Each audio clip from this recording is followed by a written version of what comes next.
it easy. Tell me when you're ready and we'll. You good? I mean, you look fantastic. I'm not worried about it. He's getting I geared got up. no haircut, so I got to check everything else out. All right, Myles Wolfolk. Yeah, Myles, just say your first and last name into that microphone, please. Myles Wolfolk. Thank you very much. All right, we're ready, guys.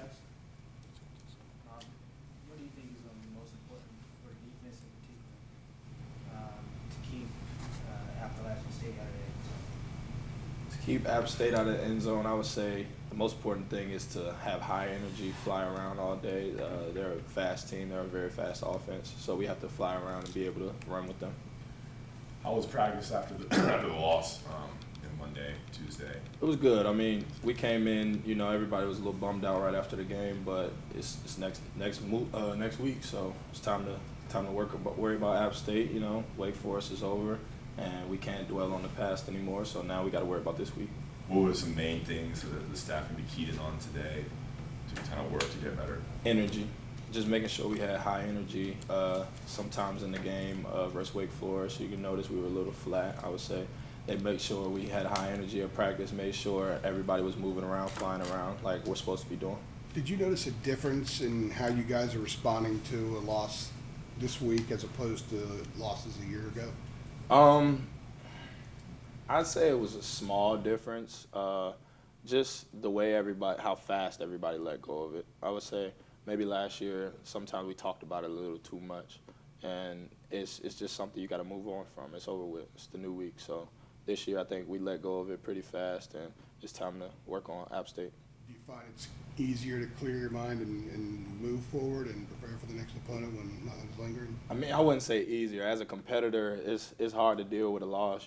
No one wants to lose. So I mean, I wouldn't say it's easier, but it's just more of a focus now to worry about the next game once this is over. Why would you say you all moved on quicker? It's just a team thing. We came together and we was like, yo, I mean, it's over. We can't go back. We can't change what we did anymore. It's happened, so it's time to move on. Do you feel like everybody took Wake as seriously as they should have on Friday night? I feel like energy was a big part of that game. We didn't come out with as much energy as they did. It's not that we didn't take them serious. It's that we didn't come out as highly ready to go as they were. Do you have any reason do you know why maybe y'all didn't come out with that energy? Was it just kind of something that just happened, kind of a fluke kind of game? Maybe we just came out too flat. I mean, I wouldn't give a reason why. I would say we didn't have as much energy as we should have to win that game, and they came out ready and we weren't. Coaches often say that leadership is often born through adversity. Have you seen any guys step up the last couple of days and assert themselves a little bit more as leaders? Just the main guys, making sure the older guys are on top of everybody, just not letting little things slide, making sure everything is detailed, everything is fast, and we're all going hard. We're all working towards one goal to make sure everybody's on the same page. Who are some of the more vocal ones? Who have I been would the say last couple of I would say vocal guys are probably like offensive leaders like Michael Carter. Sam Howell's actually speaking up more. You know, he's coming into his role as a QB1, so he's speaking up a lot more. And then seniors like Aaron Crawford always giving their piece, always making sure the younger guys are on top of their things. At what point did you notice Sam start speaking up more? I noticed it in Miami. He started coming into his own a little bit, but this even last week in Wake Forest, like he realized like now he's QB1 and he has to speak up.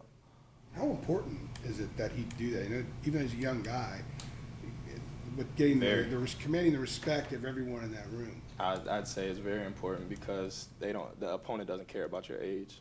So I think him realizing that is going to help him out. What did you guys as a defense take from the way that you played in the second half on Friday? We can't let our foot off the gas. I'd say we came out the first half we had a few good drives, and I think we kind of let it die a little bit. Like I said, some of us kind of got flat, and I think we can't let our foot off the gas with any opponent ever again. We just have to keep going, keep driving. What do you see from App State's offense on film? They're fast. They're a really good offense. They have many formations. We're going to have to get lined up and play with them. They're a very fast team. How do you, as a safety, prevent those big plays? Like, say Strat, had a huge game against y'all. What can you do as a safety? What's part of the defense that prevents a big receiver from having those deep plays and getting a lot of yards like that? Knowing who needs to do what and where everybody needs to be. Like I've said in the interview before, safeties are the quarterback of the defense, And we have to know what everybody has to do. We have to be able to get people in position and then get in our own position and make sure we know what we have, of course, but make sure everybody else is doing their job as well. So what did you learn from watching that tape? I learned that we need to be faster, we need to have high energy, and we need to come out every day, every game, and not let our foot off the gas. Myles, what was it about the atmosphere in Keenan in the home opener against Miami, especially the turnout of the students? It was amazing. That makes you excited to play. Yeah, on Saturday. it was very exciting to play Miami, first of all, and then the fans being just as excited as we were was a big help. We gave a big shout out to Tar Heel Nation. They came out full effect. We're gonna need that every game. We love the atmosphere, and just them supporting us is really a big deal for us, and we really appreciate them. How much is the coaching staff hammering home how solid of an opponent this is in App State with them coming in and just the reputation that they've been able to build over the past few years that they can come in here and beat you? How much is the coaching staff on you guys this week about that? Oh, this is a very serious deal. I mean, App State is 2-0 right now. They're an undefeated team. They've won conference championships. They've won bowl games. They are a very good team.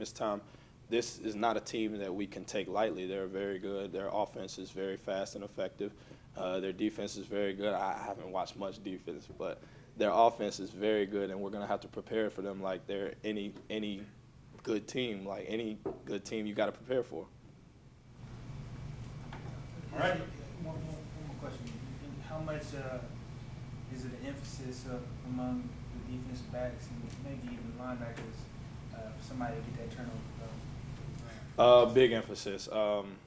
Every week we're trying to get it. Every week we're trying to get it out. Miles Dorn got it last week. Shout out to him. We're trying to get it out every week because the turnover battle is a big part of the game, and it often determines who can win the game. So we're going to be trying to get that this week. With Dre Bly being like the OG root boy, how has he kind of instilled that root boys mentality in the secondary? Every day. I mean, just making us understand what it means and what it means to be a rude boy. So like Dre and his guys, they were vicious. They were fast. They were aggressive, and they played DB how it's supposed to be played. And they're just making sure we understand the culture of what we're supposed to be doing and doing it how it's supposed to be done. All right. Thanks, Myles. Thanks, Myles. Myles. Appreciate it, Myles. No problem.